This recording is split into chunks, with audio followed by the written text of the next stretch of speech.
There we go. Welcome back to another episode of the Headless Horsemen Podcast, where we get a little headless, a little reckless, but we bring it in at the end of the day. I'm one of your co-hosts, Optimus Cocktimus, joined today with Seymour Bud. And welcome to episode 39. We hope you guys are doing well. Sorry about last week. We had technical audio issues and everything. The wind was blowing and messing up everything. So we weren't able to put out episode 39 last week. But thank you for being patient. We hope you guys are doing well. Hope you guys are having a great February. Hope you guys enjoyed tax season. Tax season. Get excited. Tax season, baby. And thank you guys for joining us. And once again, thank you for showing all the love and support on Spotify, Apple Podcasts, YouTube. We're definitely going in the right direction. We're at 111 plays, I think 112. Yep. 6 followers on Spotify. So keep liking everything. Make sure you guys like, share, subscribe, refer a friend and everything. And we'll just keep making sure we put out more content for you guys coming in each week. And with that being said, let's go ahead and get into our first topic today. I think the first thing we want to go ahead and get into is talk about the disaster up north with the Milwaukee Bucks and Doc Rivers. Doc Rivers. They won the other night though. So let's go ahead against the Timberwolves. So that was a team with a positive percentage. I think they're starting to figure it out because right now they beat the 76ers in the fourth quarter, but it's still 9 minutes left. Okay. A lot of game. Mm-hmm. That boy Dame has been apparently struggling just because he's been mad inconsistent. Yeah. I was talking to Lorenzo, our friend. Yeah. Who's a Bucks fan. He's like, dude, Doc Rivers, he sucks, bro. Mad inconsistent. It's mad inconsistent. They should have never fired Budenholzer. That's really what he's saying. Because there was a post that was like on February 8th. It said the Bucks are 1-5 after they hired Doc Rivers. But then again, they were saying the same thing when they had the other guy. Like, they were counting how many losses, but then he turned around. I think it's just because you have a veteran head coach that's won a ring in Doc Rivers. He should be able to turn things around a lot sooner than anybody else. Right. And it seems like, for some reason, it's crazy to me how many second chances this man gets at He's coaching. Still alive. He's still alive. Inconceivable. Like, it's like, dude, like, how many chances do you get? Yeah, and it's ridiculous right now. Right now they are 4-7. 4-7 with Doc Rivers. 4-7, man. Rivers is 4-7, matching the worst start through 11 games of his 25-year coaching career. That's bad. Yeah. 4-7 is unlike Doc Rivers, unless we're talking about the freaking playoff records or something like that. Yeah.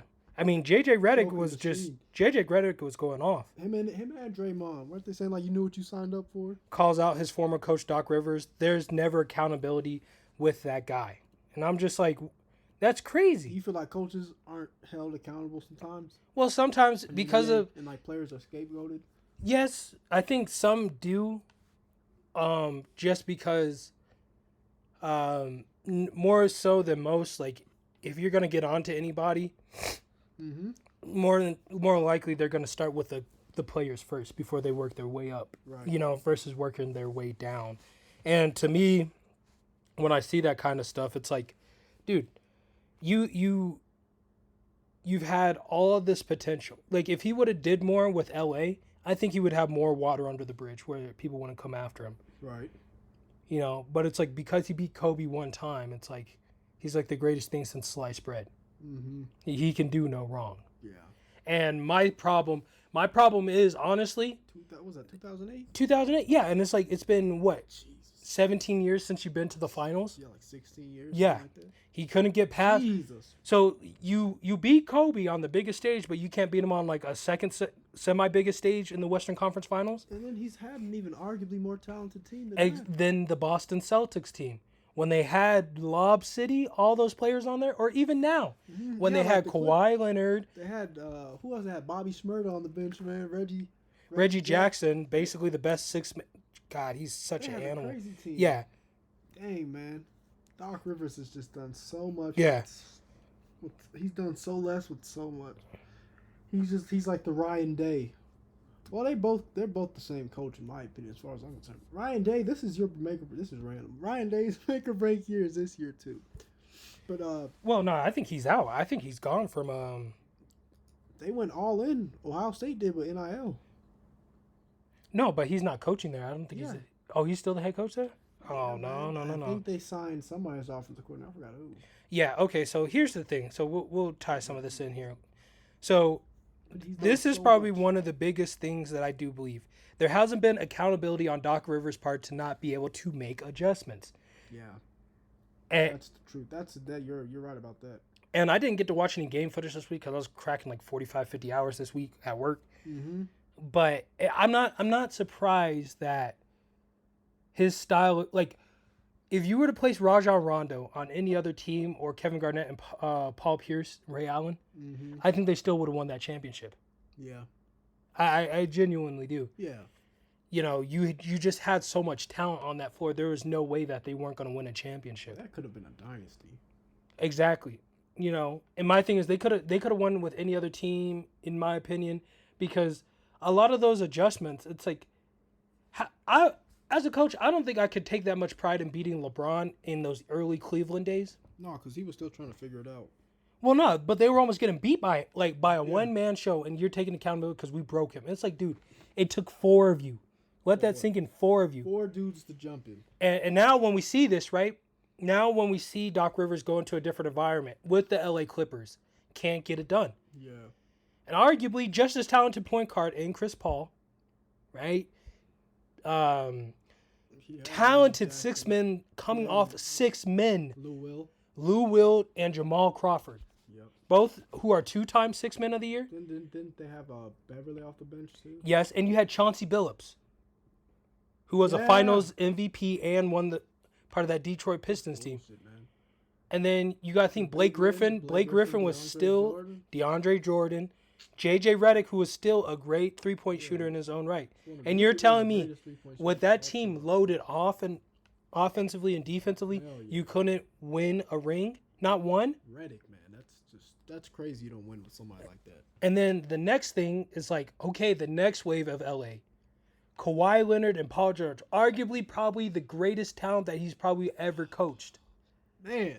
With Kawhi Leonard having, 3 rings, multiple finals MVPs. Disgusting. Probably one of the best two-way players that we will ever see in the league. Right?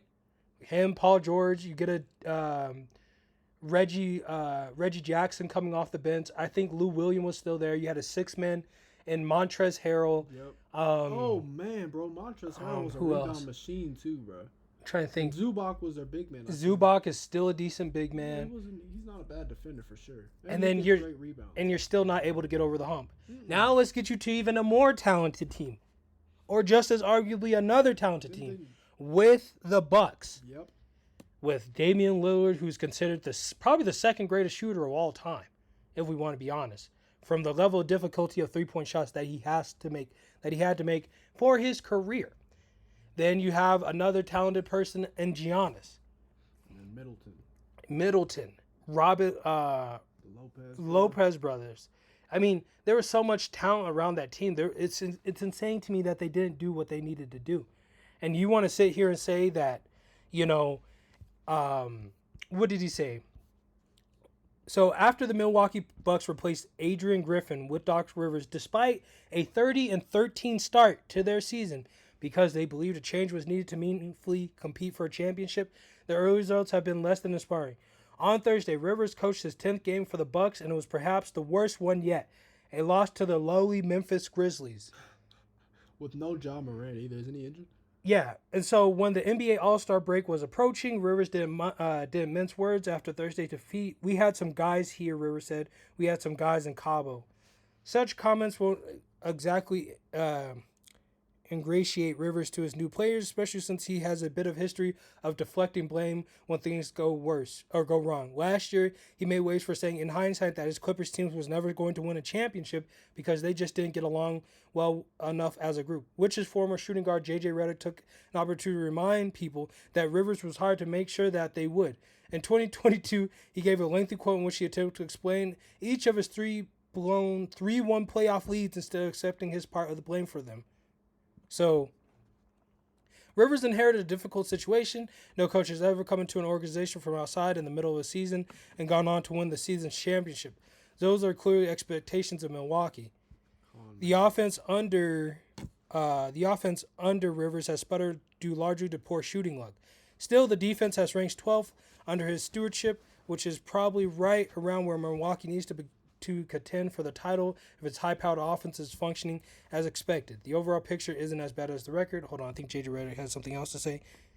JJ Redick does not want to hear any more excuses from recently installed Doc Rivers. Tell him. Shut the fuck up, Doc. Rivers said taking over the Bucks job has been probably more difficult than I thought. Okay, hold on. I'm going to say my thoughts when we finish reading. I've seen the trend, but Redick was fed up with hearing the excuses. I've seen the trend for years. The trend is always making excuses, said Redick, who played under Rivers for 4 years. When they were both with the Clippers, Doc, we get it. Taking over a team in the middle of the season is hard, just like getting traded in the middle of the season is hard for a player. We get it. But it's always an excuse. It's always throwing your team under the bus. So after that loss to the Grizzlies, Rivers said, we had some guys here. We had some guys in Cabo, as I mentioned earlier. And then they said Redick said they lost to Memphis. Oh, it's his players' fault, Redick said. Memphis was playing G League guys and two-way guys. Redick ended his rant by calling out Rivers' comments after he said the Clippers consulted him before making the blockbuster trade that landed them James Harden from the Philadelphia 76ers.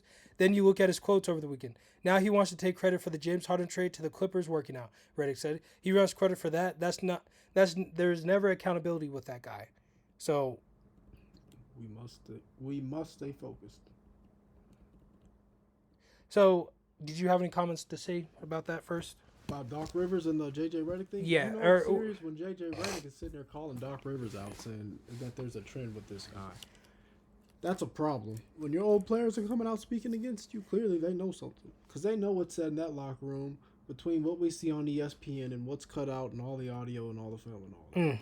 So for them to be able to get on camera and say, yeah, we've noticed this before, there's a common trend, this, that, and the third, that speaks volumes about Doc Rivers and his coaching style. Yeah. Which quite frankly this man needs to be stopped. Doc, I don't know if you lying on your job interviews. I don't know what you're doing to get these jobs. But this is absurd. You're costing fan bases money. We already know the Bucks are probably going to be a first-round exit. They'll probably lose. I don't know who look at the East. Can we see the standings in the East? Yeah. J-Mo, pull up the standings. J-Mo. Yeah. So you said the East. Okay. NBA conf standings. Yeah, we'll see. So right now in the Eastern Conference, Celtics is 1, Cavs 2, Bucks is 3, Knicks is 4, 76ers 5th.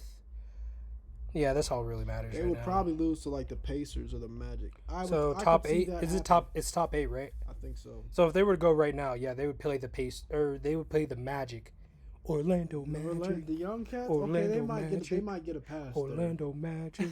They might get a pass there, but then we say they advance on. They're gonna have to play an even tougher team than that. Well, they probably have to play who wins between the 4th and the 5th, and you're probably gonna have to play the Knicks or the Sixers. Yeah, Knicks or the Sixers. Yeah. Yikes! I mean, no, I'll take my chances with the Sixers over the freaking Knicks. Just because if Joel Embiid's injured, that's the whole team. Yeah, Tyrese basically. Maxey, he'll score 30 or 40, but after that, nobody else really. There's nothing else you can do. Yeah. See, my problem is this. So Doc Rivers might have a little cherry pick. That would be insane if he was able to get those. We've mentioned before on the podcast, and we played these pieces, and we may have to just rebuild those old clips where we talked about his blown 3-1 leads. Yeah. But the amount of times he's blown 3-1 leads in the playoffs, and you blow them, and you have no answer when they crucify you. The media crucifies you, which they should have done in the beginning, about your ability not to take accountability. Who wants to be under a coach like that? And then your excuse coming in here is like, it's hard when it's mid-season and we got to do this and we got to do that, Look, dude, this guy had a winning season before you came on, and you're talking about like you're having to start from ground zero. You're starting ground from like 50% because the coach, Adrian, came in and turned things around when nobody else believed he could because he was in the shadow of Budenhauser, who won an NBA championship and had multiple finals appearances. You should be able to take over. I'm not saying it's not hard, and I understand that it's not hard, but to sit up there and not say the offense that I called tonight was not it, and we're still trying to figure out some stuff, that's okay. That's okay to say that. You can say that, and people will understand that. But you want to sit up here and just keep lying? Just keep lying about who you are and what you can do. It really shows the fact that some of these coaches are just blessed to have great athletes because they couldn't do it with any other team. They have no ability to adjust. They have no ability to make changes. And quite frankly, what team wants to go out and play for a coach that does not have the ability to take accountability? Nobody wants to play for that type of guy. And I wouldn't be surprised when you're saying we had people in Cabo, we had guys here, we had some guys not here. I mean, I'm not going to be surprised when they say we don't want to play for you anymore. So, going forward, this sounds like the Bucks knew who they hired. Let's be honest here. Yeah, the Bucks knew who they hired. Acting like they hired some fucking Hall of Fame. Well, they can't even pull the victim card because number one, Doc pulled it first, and number two, it's like he who has the money makes the rules. You had the money. You could have stepped with Adrian and toughed it out. Mm-hmm. Coaches can't even get 1 year, which is insane. And then you want to turn around and do that. So no, I think the Bucks are going to implode, and I feel bad for Damian Lillard because he only has probably about 4 or 5 years of him being at the top of where he is before things start going downhill, and he may have to accept a 6-man role. Right. His best bet was trying to get to the Heat. That's just absurd, man. But we see what we're seeing. So we want to go ahead and move on to the next topic. But first we'd like to say after all the Bucks, this is valid criticism, man. Like this is fair criticism. We've seen a common trend here, like Eljo was saying, it's unacceptable.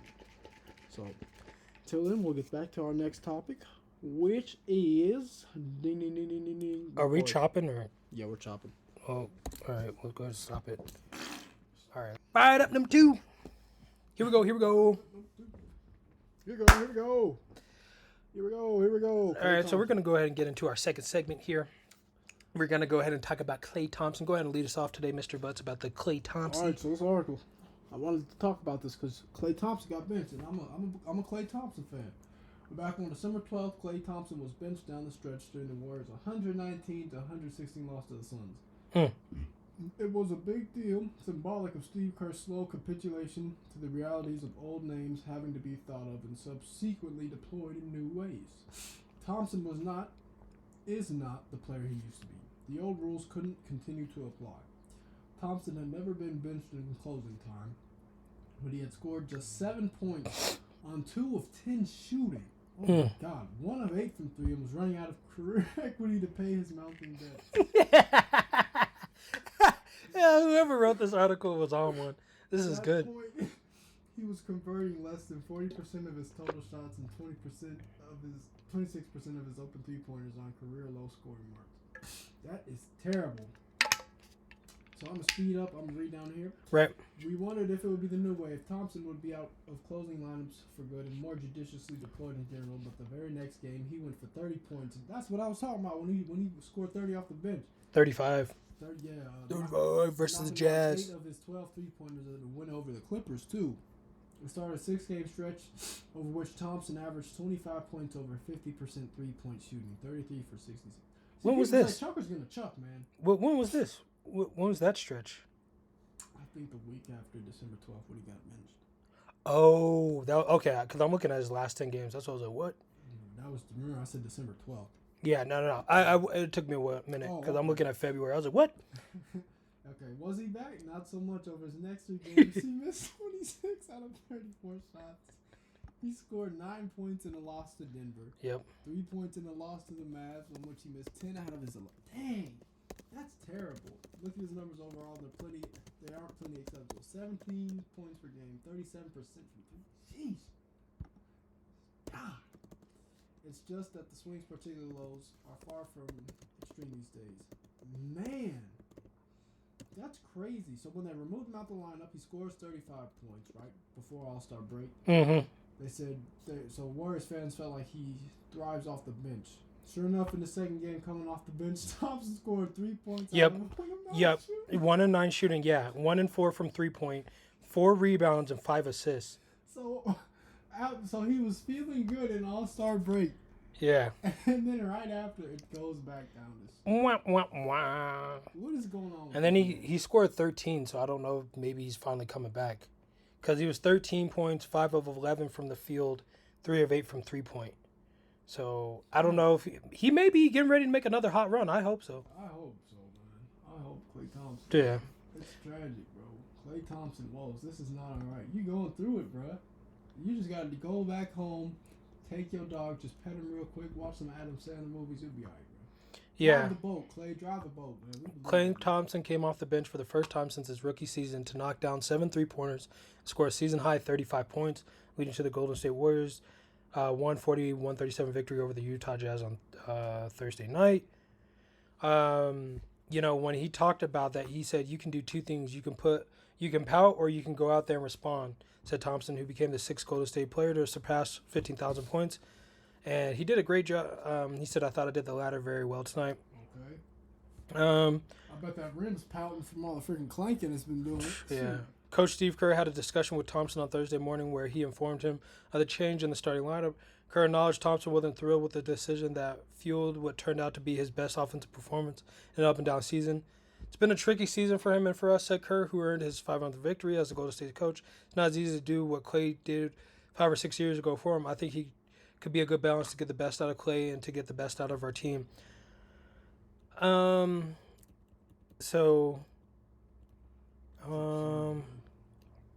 My thing is I just don't. Sometimes I look at that offense, and I just don't see them drawing up the plays that they probably need to get Klay going. The open shots sometimes, Right. and maybe that's just a thing. Maybe it's easier for them to draw up the lineups that they need for him when he's coming off the bench. Mm-hmm. Because You think the opportunity is more favorable? well, yeah, I mean, you're talking about a guy who was just the second shooter who come off 1 or 2 dribbles shoot. And when you don't have that screen, because they talked about 5 or 6 years ago, and it's like, well, 5 or 6 years ago, you also had a lot of guys that were setting some crazy screens for him too. Yeah, bro, especially Pachulia. Yeah, and the thing is also, you got to also think the progression for him was different from a lot of players. Right. Like for him, like you'll have shooters who will work like layup, mid-range, 3-point, right? Mm-hmm. But if you're a shooter, you either start mid-range or 3-point out the gate. Yeah. So when he has to take this next step in the evolution of his game, which, we've seen it before, where he had to make tough layups, make tough floaters. Usually those weren't going down sometimes unless he was already hot from 3-point and he had the confidence to go in there and take the contact and make those layups. Right. Like that finishing ability wasn't there enough to where it's like, okay, either side you have Klay or Steph curl off of, you're going to have to deal with either one of those guys either being able to penetrate really good, take a high percentage shot that they like, or you got to deal with them kicking for a backside option. Yeah. And you got to deal with that. Now with Klay, you see it all the time. They love to run him off the 3-point, and he has to make these like floaters and stuff. And they don't knock down the way Steph usually knocks him down, or Kyrie knocks him down, or any type of shooter coming off. Damian Lillard. Yeah. Even Bradley Beal was having some crazy, finishing abilities coming off the 3. Bradley Beal he would be curling around that corner. And you just knew, you were just like, Bradley Beal has some exactly. He got some crazy highlights. And some posterizers. And my thing is now that you're at that point in your career, if you really want to extend it, make the most of it, there's only so many options we can draw up with the people we have on the floor for you right now. You think he should attack more? Well, he has to become more comfortable in that. And with that leg injury, Brett, it was one of those ones to where it's like either it was to live by the sword, die by the sword, and he ended up dying by the sword in that instance. Yeah. And you got to think when you got to take that next evolution and step in the game, you got to start being able to knock down floaters, being able to maybe even start making tougher layups. Right. You got to start getting 3 points inside the 3-point line. Because look at Kyle Korver. Like, if that... What a career that would have been had he be able to drop to the freaking hole. Exactly, but... You could be wide open with Kyle Korver on a layup in 2K and still miss that bitch. So, and that's the thing. Kyle Korver, like, when he was on that Cavs team, he didn't have to worry about that. Because you got to think, LeBron, Kyrie, all that offensive ability around him. But now you got to think, when you're on Golden State, yes, Klay Thompson's defense is probably still there. The ability to make people take tough shots, getting defensive rebounds, and pushing the offense. Hell yeah. But the thing is, it's like when you have such a potent thing of the Golden State Warriors, they were more known for the fact that they were going to blitz you with at least 95 points. Mm-hmm. Starting out with 95. So you gotta figure out a way to still be in that offensive capacity to where it's like, okay, I can do that. Right. That's understandable. So that's an understandable. And because remember, for the longest time, we were seeing Klay Thompson try to take those post threes, the fadeaways, and all the mid-range fade shots, and those shots weren't working for him unless he got going off some screens first and everything like that. Yeah. He doesn't really have that athleticism to try and create his own shot now. Well, he never had to do it early in his career. So now we're seeing on the back end, it's like the frustrations and everything. That's because now we need this though. I don't know if it was predicted. I thought he was making the right changes, but it's just, if it ain't broke, don't fix it. Yeah. You know, because in that time, it's like, look, we're just going to have you do what you know how to do, which is shoot threes, make mid-range shots, and just play a 3-and-D. He is the model 3-and-D guy, if we're going to be honest. Right. But now that all that capability and now you have to, what's called adapt, being able to take shots off the dribble is probably one of the best ways to adapt. Right. Quickest. It may be a little rough in the beginning, but you get there if you stick it out. But now we're seeing guys like, you know, early on in the league, traditionally, you would see a guy that knew how to drive to the hole, and if he didn't have that speed, he had to start taking jump shots. It doesn't. It also doesn't help that the West has a lot of younger cats now who can play on-ball defense. That, and you don't have that. You can't get the screens that you were once looking for. Right. You don't have the person. So now, naturally, you're going to have to crawl off the screen and get to the hoop. But, you know, if you can't get around a 7-footer or create a shot that you want to get off the 7-footer with the glass or anything like that, or be a stack and pop with the jump shot, or make a tough floater from time to time, you're going to struggle. And this is probably something they should have tried to address with him earlier instead of getting high off those 4 wins. Right. Because now everybody just runs them off the 3-point line. Like, if I was Klay, I would, to be honest, if the Bucks would have still had that coach Adrian, I mean, realistically, all they needed was another guy to put up some shots for them, right? That would have worked for him. Model 3-and-D guy, we can get some good minutes out of you. And the best part is he can miss all he wants. They got all the personnel rebounded. Yeah, 15, 4, and 3. He could be going 15. Because what is he right now? They don't need freaking 30 points from him. What do they need? What, about 5 threes from him a game? Probably, dude. Because in his last 10 games, he's 14, 3, and 2. That's not bad. Imagine you got that in the playoffs. That type. Exactly. But my thing is, he could probably get up to 18 or 20.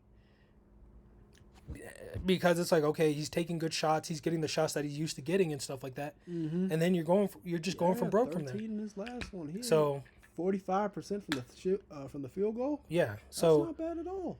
So that's just my opinion. I think Klay Thompson coming off the bench, I think will get him the opportunities that he's looking for.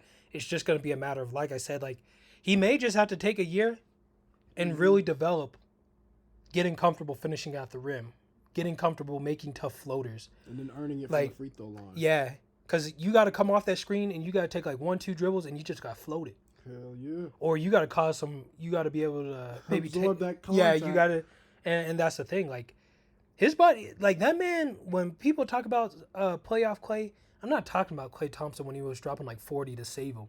Right. It was when he was playing that defense. He was playing great defense. That defense where you would hear him get up out that chair, groaning. I was like, oh my God, just icing, bro. Icing. And I'm just like, that's the type of player you'll have if he were to maybe be on the Bucks or something like that. Right. Being able to do that. But I don't think he would betray the Warriors like that. I think he's loyal. But yeah, so we'll see what the adjustments they make. But I think Klay Thompson coming off the bench may get that spark that they need going. Because honestly, we need Klay Thompson to get a spark if I'm the Warriors, but then we got to start trying to move him back into the offensive lineup so we can start getting him to start closing in the fourth. Yeah, man. Because if you're coming off the bench in the third and the fourth around that 8-minute mark, a little sluggish there. 8-minute mark, you're coming off the bench. You got to be hot when we got to put Steph back in the game, Chris Paul, and Draymond Green when we got to try to close. Close him with Draymond. Yeah. So Draymond, we need you to hit the fadeaway 3. Nah. So but yeah, Klay Thompson coming off the bench, that's a positive trajectory for his career. I think he extended his career by 5 years. Easily. But I mean, he could easily play into his 40s if he wanted to. Yeah, okay. But yeah, so I think that's all we got on that for Klay Thompson. So sweet. Watch out. I don't know why I keep clapping in between these. Maybe it'll pick it up better. All right, so now we're gonna go ahead and transition to Jordan Poole. You should call him the Jordan Kiddie Poole with the way. Let's talk about how bad the freaking Washington Bullets. I mean, what are they called again? The Wizards. See, I was gonna say. What was I about to say? DC Bullets, as they were once known as. I was about to say. Yeah, they probably had to get rid of that after that freaking like after all how high the KD is out there. Yeah. I hate to say it like that, but that KD the is DC 223s out yeah, here. yeah, man. for real. You guys are currently DC 223. the DC 223. The Wizards are 9-47, bro. Wow. You are so shit. Good God Almighty, the Wizards suck. Wow. And they spent all that money on your boy Jordan Poole, man. All that money. The nigga got punched in the face. The nigga swung his body and caught a plane that way. Yeah, basically. They're 9-47. Trash. Right now, I think the biggest storyline about it is that Jordan Poole is averaging 15.8 points right now, 2.4 rebounds, 3.6 assists on 39.6% shooting from the field. Points-wise, that's 70th in the league. Field goal percentage, that's 145th in the league. 78th with the assists at 3.6 and 2.4 rebounds, 150 plus. The problem is that Jordan Poole, number one, did he ask for this trade? Did he say he wanted to be traded? They had to do something with the Draymond Green situation. That's right. And my thing is, I always thought Jordan Poole had the capability to shine on his own. And I'm thoroughly lost about how he's struggling right now. Oh, you know why? No baddies. No baddies in DC, bro. You know they got some baddies out there. They're a little aggressive, but that's not enough for him, bro. They just don't do it like they did. Got blown the hell out by the Thunder. 147-106. Jesus. And he only had 21 points. Poor Jordan Poole, man. Still ain't enough. Nuggets come into town. They lose 130-110. Michael Porter Jr. Wait. No, Kyle Kuzma dropped 31 that game.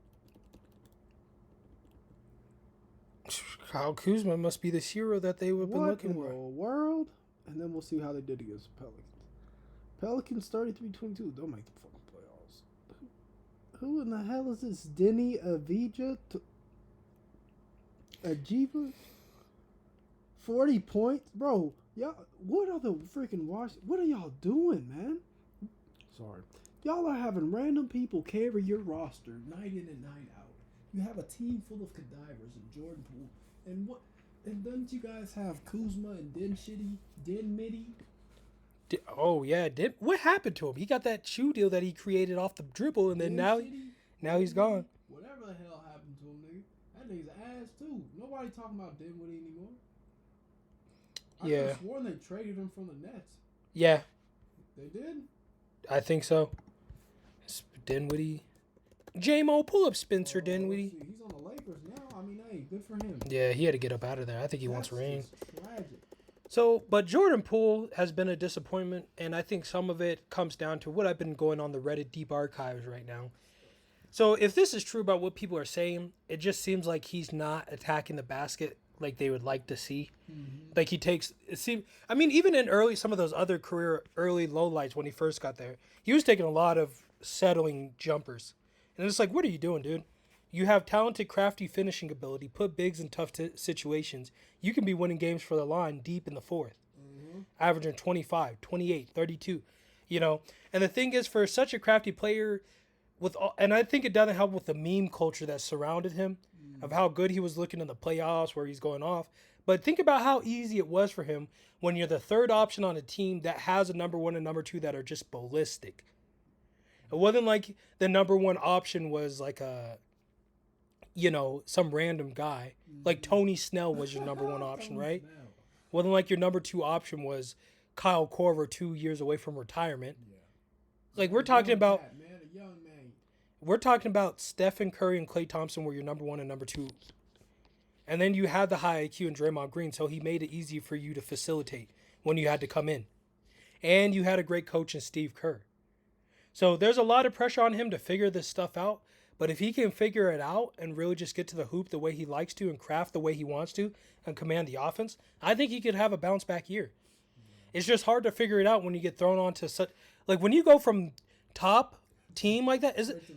Yeah, it'd been different if the Denver Nuggets were like, hey, we need somebody in for somebody like you were replacing Jamal Murray, and I think he would probably excel in that role, not to the capacity Jamal Murray's at because he's balling, but let's be honest.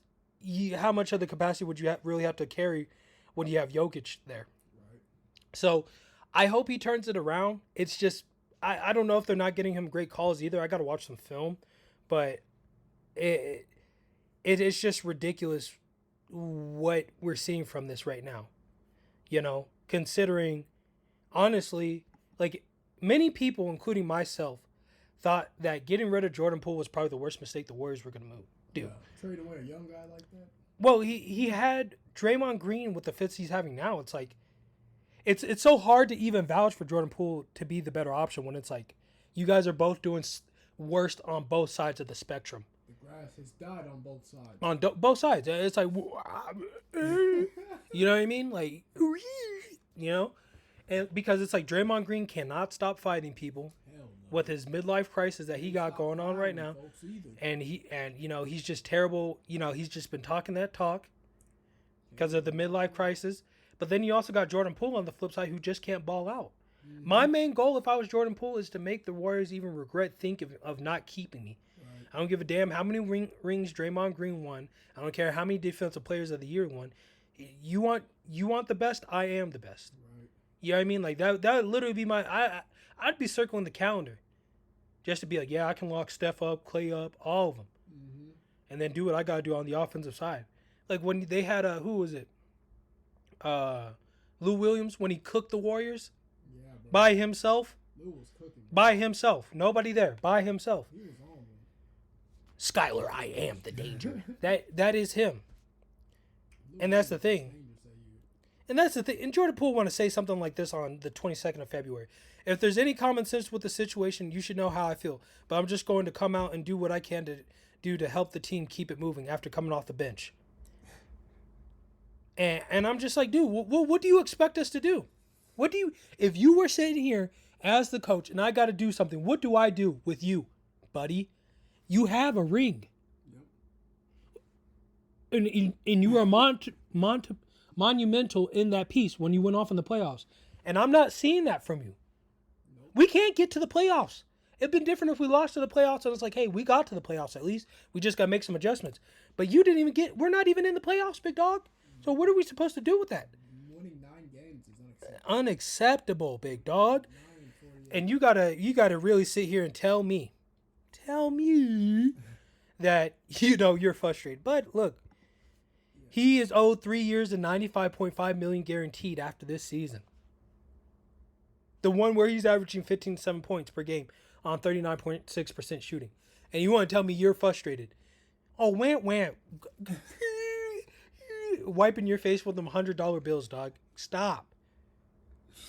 Oh my god. You just can't keep pouting like this, dude. And that's the problem. Some of these guys got so much sensitive egos when it comes to this. It's like, dude, you're playing terrible. What do we do? Right. What do we do? Sugarcoat it? You want us to freaking sit here? We can't. We can't afford to sugarcoat it because we got bills to pay.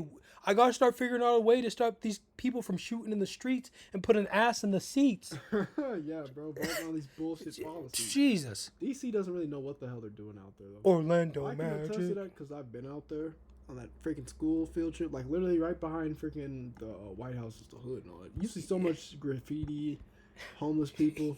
Shit's crazy, man. Yeah, it's not all that it's sunshine and rainbows, not sunshine and rainbows. The historical monuments are cool, the parks and all that. Yeah, the slave museum. But once y'all get to like the entertainment aspect in the sports world, geez, man, y'all just need to blow it up, dog. Like DC sports, y'all suck, man. I just hope he comes around to averaging 20. If he can get to 20, I'd be happy. You can do something with 20. But with so much capability and how much lenience they give to offensive players, you should be up at 25, 28 points per game. And we're not seeing that at all. And so I feel bad for these guys. Hopefully they can turn it around. Danny Avendiji, career high 43 points. That must have been earlier this year. But I don't know what they're going to do. Got to see what they want to figure out. But I mean, I don't know if maybe it's the offensive coach, but you're just in a bad situation. You got to play on a bad team. And you already had confidence issues when they had to ask you to step up so much when you played for the Warriors. Now you get put to this. I mean, me personally, I'll go play overseas for 1 year or 2 years before having to come back to deal with this nonsense. Exactly. Just to get that feel of the ball again, just to play. Just to play some just to play some ball, just to play ball. You should just clear his head going, Shanghai Chinese on you, nigga. I mean, they got people. Chinese, boy. Oh, they got cats. You gonna be learning that Chinese. On phone him. Well, phone him's great. Jordan Poole gonna be sitting there. Ni hao, Jordan. Mr. Poole. But he needs to go overseas, like you're saying, and clear his head or something. Shanghai Sharks is calling that name, Jordan Poole. Shanghai Sharks is calling that name. Yeah. And then the fact that the whole thing with Draymond was, it was like sat there and put on to the whole world to see. Imagine how humiliating that is as a man. Oh, yeah, I know you're not. And everybody's sitting there making fun of you. Yeah. And then they keep him. And then trade you away. Like, you're not the problem. Sorry. Beat it, buddy. And I'm just like, bro, dude. And then he doesn't even have the balls to apologize to you. Because he has that safety net. Because he, you know what I mean? It's like, oh, that would put so much vengeance. I would make sure, I'd make you feel old as hell on your way out the door. Like, vengeance would be the only thing I play for. No partying. I ain't going to no parties. Yo, you want to come to us? Yo, Jordan Poole, you want to come get your ring? Just mail it to me. Because I got bigger fish to fry than wear that, you know? I got to put Draymond Green on a pelt and hang him out on my wall. That's it. Yeah, bro. Put his head on a fucking spit and roll. Yeah, like first play out the game, I would get a tech just because I'd run him over off a screen on purpose to let him know, like, yeah, this is what it's going to be, buddy. Right. All 48 minutes. Welcome to 48 minutes in purgatory. I would I'd look up all the old Kobe tape, all the old Gilbert Arenas, watch that, and literally just go train with Michael Jordan and be like, vengeance now. Yeah. And I would literally just scorch earth to remind them of what they did wrong. Yeah. I'd watch Randy Moss when he got that 3 touchdowns when Dallas didn't draft him when he was with the Vikings. Mm-hmm. Just cleaning shop. Like, I would be like Tracy McGrady when he was mad with the Magic during that, when he was averaging 40 for like, 3 months? Yeah, bro. Tracy McGrady. Or when Kobe was going through that situation in Colorado, averaging that much? Yeah, That would be the only thing ringing in my ears. And I'd be like, yeah, bro, I'd be going crazy. yeah, man. That would be up. It would be up in person, man. Yeah, Jordan Poole. We hope he figures it out, man. Yeah, I think he just needs to start taking a little. I think he has to put some pride behind his name, because he's too talented not to be that prideful. Yeah, bro. I'd like to see him do more. Is what I'd like to see. So, yeah, that's all I got to say on the matter. Let us know what you guys think. Do you think Jordan? What did the Wizards need to do? What does Jordan Poole need to do? What And does the Imperial Grand Wizards need to did do, you man? They need to figure this shit out. immediately? Y'all ain't looking too good, Wizards. Y'all need to cast a spell instead of casting these L's, man. Yeah. So with that being said, yeah, that's it.